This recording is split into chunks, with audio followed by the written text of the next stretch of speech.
In this guide, I'm going to show you guys how can you download and use the official Fantasy Premier League app.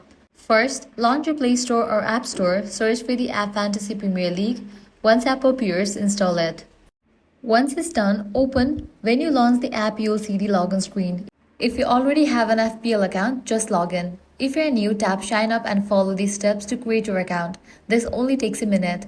Once you're in the dashboard, pick your squad, make transfers, choose your captain, join or create a mini league, activate chips like wildcard or free hit. You can also tap the menu icon to see team details, league standings, and game week points.